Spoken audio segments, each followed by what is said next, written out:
Alright, hi everyone, Jordan here. Welcome to Untethered Yoga. So I'm taking a little bit of a different spin in today's video. Normally I'm doing either a yoga flow or a meditation, but I wanted to take some time to cover how you can use yoga while you're in your laboring process. So there's a couple of really awesome poses that will help you kind of stay upright, work with gravity, open the pelvis, and just kind of help you progress through those stages quicker and a little more comfortably. I don't like to talk about pain in labor, I like to talk about sensations. And a lot of times what we find is when you're up and moving and letting your body kind of shift around, you're actually going to help manage all those sensations, and you'll be able to keep more mindful of your breath, of any tension that you're holding, and hopefully progress through labor.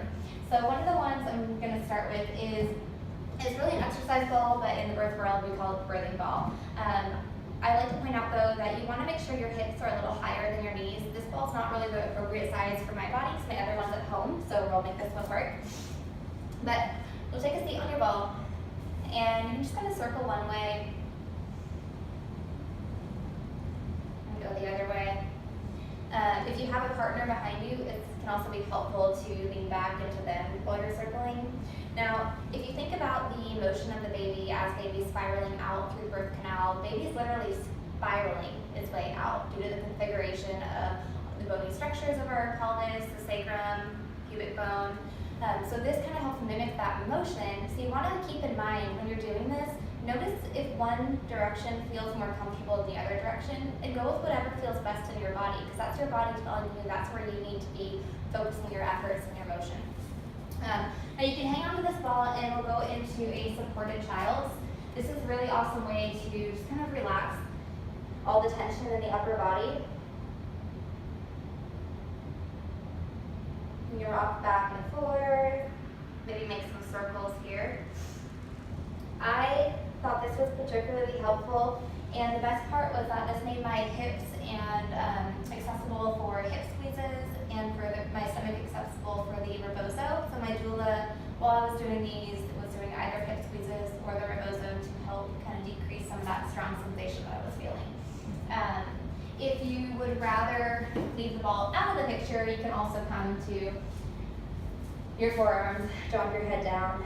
And this one's especially helpful in taking any of the strong sensations off of the cervix. So you just feel like you have a lot of pressure down there. Now you don't want to hang out here the whole time because you want baby to descend down and out through the pelvic outlet, but if you need a little bit of a break, great place to come to. You can also go to all fours and rock forward and back here, do your circles here. And again, keep in mind when you're doing this, notice which direction feels better and go with that direction.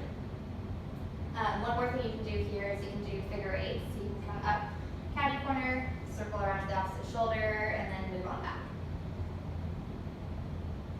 Okay?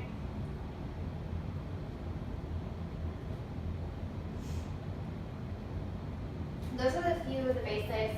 Something else two other ones I'll go ahead and point out. Now this one right here is a little bit of a modified lunge. Now yes, it's not your typical yogi lunge, but this one's great for if you have a baby that is causing a little bit of a lipping of the cervix. So this will help open up whatever side you need to open and help reposition baby out. And again, if you have a birthing partner and you want to just kind of lean back into them, you can lean forward. You can have a bed or a bench, something higher right here, and put a rest into it. And then the last one I'll leave you guys with is the yogic squat. This is probably one of my favorites, both leading up to labor. Again, if you're using this weeks 35 and up, just you want to make sure that baby's in a good position and not reach, okay? So you can come to a supported squat. I would highly recommend having your birthing partner behind you, because if you're doing this yourself, you're probably going to lean forward, and you're probably going to have to use a lot more muscle energy to hold yourself upright.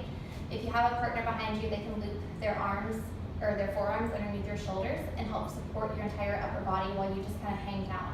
Now what's really cool about this position is it is one of the more natural birthing positions because it has the greatest opening in the pelvic outlet.